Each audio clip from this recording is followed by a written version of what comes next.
Welcome back, brothers and sisters. I am Braden. This is Langley Outdoors Academy, the place where we not only talk about what's going on in the gun world, but also how we're going to fix it together.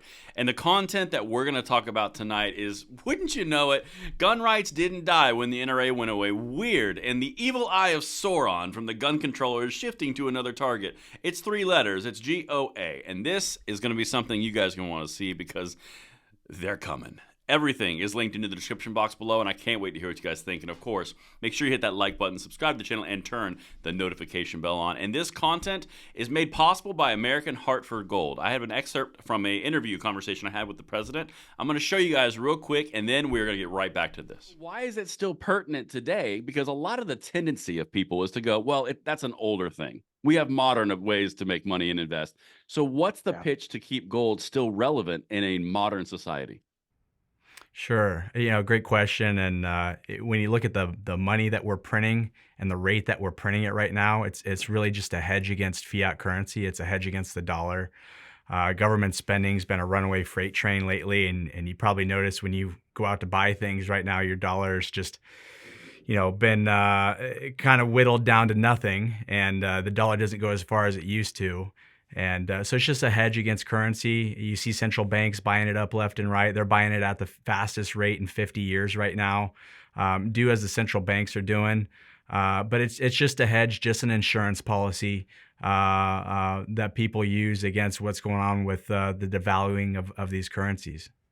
All right, beautiful people. I'm going to take you down a time warp. Something that you've never seen before, unless you watch this channel and we see it all the time because we talked about it all the time.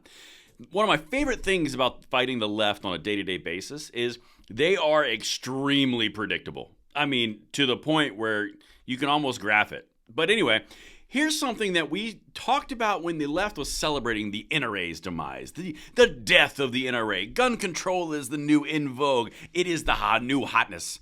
Except for the tiny little problem that we mentioned when they were saying this. Just because an NRA organization style vibe goes away doesn't mean that people supporting that organization don't believe in gun rights anymore. Because the NRA was not gun rights. The left, doing this socialistic bucket approach of demographics, thinks that if you kill the organization figurehead, then you're going to kill all support for the Second Amendment, which is why they're leftists, because they don't understand that the support from the grassroots going upward is what funds the entire organization, which is why they get punched in the nose so often, because it's the people on the bottom aim it upward. The left goes top downward every single time. But let me show you some things that they said. Check it. Giffords.org. The NRA is in disarray, and what's for you to know? Here's another one, Newsweek. The NRA is slowly dying. Oh, is it? The decline of the NRA. The group once seemed like an unstoppable force in American politics. What went wrong? Now, the big irony here is what I told you earlier. They always built the idea around the fact that the NRA existed and gun rights existed. So if NRA dies, then the gun rights die, which is completely inverse of reality. But shocker, kind of gun control vibes, right? Well, now they've realized that based on just basic economics, if the desire and the demand for an organization to protect your Second Amendment rights is still existing from the bottom, right down here, and the figurehead that is kind of taking the space and sucking the air out of the room goes away, that's a power vacuum. One of the existing groups is going to go right into that void and fill that void because the demand is still there. They are going to supply said demand. It's very straightforward. Check it out. And now the left is starting to get it? Weird. Gun Owners of America steps into the spotlight as NRA's power fades. This article came out today. Listen to a few of these things, all right? A Virginia-based gun rights group that had operated in the shadows of the National Rifle Association is quickly rising in rank, growing to more than 2 million members and committed to taking down lawmakers who show any sign of compromise on gun control. The Gun Owners of America, which has been around since 1976, has seen a spike in membership following the NRA's recent fall from grace. Yeah, that's what we were just talking about. But let's continue. There was a time when the NRA's blessing or opposition meant passage or defeat for gun legislation. The once powerful lobbying group both feared and revered in Washington and had been championing Second Amendment rights since 1871. That is true. Between 2003 and 13, the organization scored 230 legislative victories, including passing 6 state laws that forbid municipalities from limiting gun rights. It was actually a lot more than that before that, but anyway. Despite those wins, the NRA was unable to secure the expansion of concealed carry, as well as change to laws restricting gun silencers when the GOP had full control of the House, Senate, and White House in 17 and 18. As mass shootings piled up, public pressure on lawmakers to find a compromise grew, and the core members of the NRA started looking elsewhere for representation because they started to compromise on the rights they were supposed to be defending. This is not hard. Again, it goes back to the underlying support, the grassroots support going upwards. They don't get it. They just simply don't understand.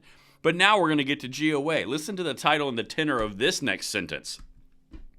GOA waiting in the wings. The GOA proudly pitches itself as the no-compromise gun group and spent more than $3 million last year on lobbying efforts. It has capitalized on the NRA's financial and legal woes and emerged as a power player in politics. Sounds like they played their cards right. Now, here's the big important thing. I am very close with GOA. I love the guys over there. From the top all the way to the bottom, they're all really great people. Here's the thing that I'm going to say out loud to every one of them that happens to watch this video, or if they don't. I really want you to make sure that you are buttoned up, because what's going to come next is the onslaught of verbal diarrhea from gun-controlling politicians, from gun control groups, and the lawsuits that Everytown for Gun Safety is going to start launching in every single direction. Because the first thing that they do is they throw up trial balloons using the media to do it. Then they start drawing more and more attention to the fact that there's a new kid in town, and the next step is attacking the new kid in town. If you're in GOA, please be buttoned up. I know you guys can do it. Just cross your T's, dot your I's, because the storm is coming. The eye of Sauron has turned this way. I'm just saying. Let's keep going. Let me show you what something else that's really big concern here. The organization is also gearing up for its first national summit in August. I'll be there, by the way. The Knoxville, Tennessee event is expected to draw tens of thousands of attendees and will be held 3 months ahead of the 2024 presidential election, which Pratt, the president, or senior vice president, called the most critical in history of Second Amendment rights. I mean, he's not wrong. I mean, oftentimes I'd say that's hyperbolic, but looking at what the Biden administration is doing with the executive bureaucracies in the United States right now, I mean, it's got a point. But the big point of what I'm trying to do here is understand that this is such a massive loss for the left, because now they have to rally their supporters away from the hey ho ho NRA's gotta go vibe into hey ho ho GOA's gotta, oh man, I gotta make a new rhyme. It's a lot of work. A lot of things coming. And that's why we're going to beat these people, because when one figurehead messes up, gets out of the way, another one comes right into place. And this one is even stronger than the last one. That's what I've got for you guys. Let me know what you think in the comments field, and I will see you on the next one. I'm Braden. See you later.